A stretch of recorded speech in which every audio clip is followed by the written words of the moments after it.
நம்ம இன்னைக்கு பண்ண போகிறது உன்னித்தண்டு பாசிப்பயிர் பொரியல் எப்படி பண்ண போகிறோன்னு. இது தேவையானது உன்னித்தண்டு. இப்படி தான் இருக்குது உன்னித்தண்டு. அதை முதல்ல ரவுண்டாக கட் பண்ணி தண்ணிக்குள்ளே போட்டு இந்த நார் வந்துட்டே இருக்கும், அது நம்ம உள்ளே வச்சு சுற்றி எடுத்துக்கலாம். அதுக்கப்புறம் பொடி பொடியாக கட் பண்ணி வச்சுருக்கிறேன். அப்புறம் ஒரு மூடி தேங்காய் துருவி வச்சுருக்கிறேன். பாசிப்பயிறு ஒரு 100 கிராம், வரமிளகா, உளுந்து பருப்பு, மஞ்சத்தூள், கடுகு, கருவேப்பிலை, தாளிக்கு தேவையான எண்ணெய், அப்புறம் தேவையான அளவு உப்பு. இது எப்படி பண்ண போகிறோன்னு பார்க்குறோம். முதல்ல இந்த பாசிப்பயிரை கொஞ்சம் தண்ணி சேர்த்து கொஞ்சம் உப்பும் போட்டு வேக விட்டுடலாம். ஒரு விசில் வேகட்டும். வெந்து உடையக்கூடாது.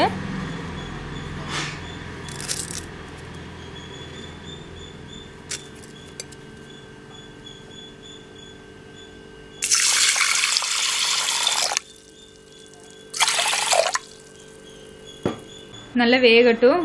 ஒரு விசில் வந்ததுக்கப்புறம் அடுப்பு ஆஃப் பண்ணிக்கலாம். குக்கர் விசில் நிற்கட்டும். அதுக்கு முன்னாடி நம்ம இந்த உன்னித்தண்டை வேக வச்சிடலாம்.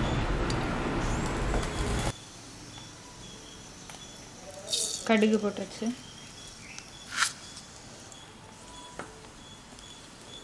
உளுந்து பருப்பு போட்டுக்கலாம்.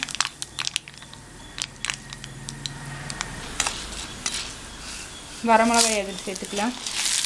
காரத்துக்கு தேவையான பச்சை மிளகா, மிளகா பொடியெல்லாம் சேர்க்கல, வரமிளகா மட்டும்தான் சேர்க்குறோம். கருவேப்பிலை போட்டுக்கலாம். அதுலேயே இந்த உன்னித்தண்டை போட்டு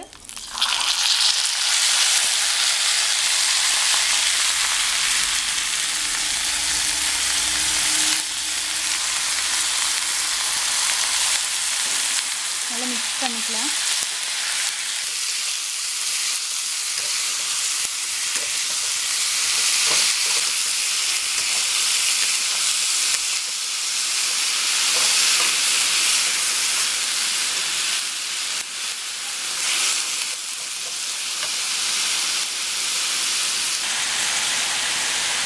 இதுலேயே கொஞ்சம் மஞ்சத்தூள் சேர்த்துக்கலாம்.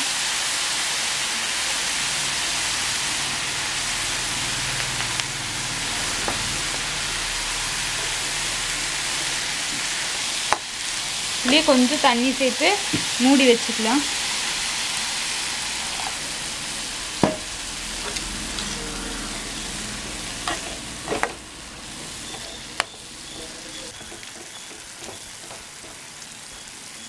உப்பு கொஞ்சம் வெந்ததுக்கப்புறம் போட்டால் போதும்.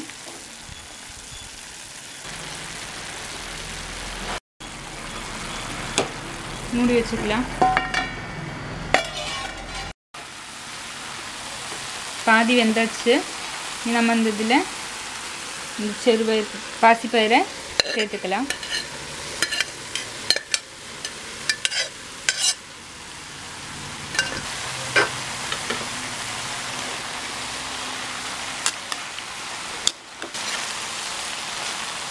இதில் தேவையான அளவு உப்பு சேர்த்துக்கலாம்.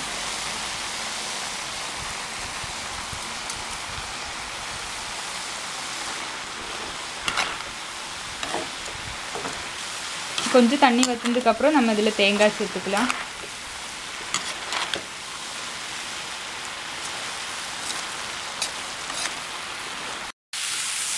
தண்ணி நல்லா வற்றியாச்சு. நம்ம தேங்காய் சேர்த்துக்கலாம்.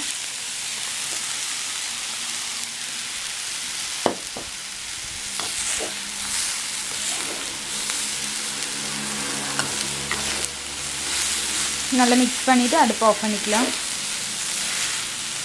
உன்னித்தண்டு பாசிப்பயிர் பொரியல் ரெடி ஆயிடுச்சு.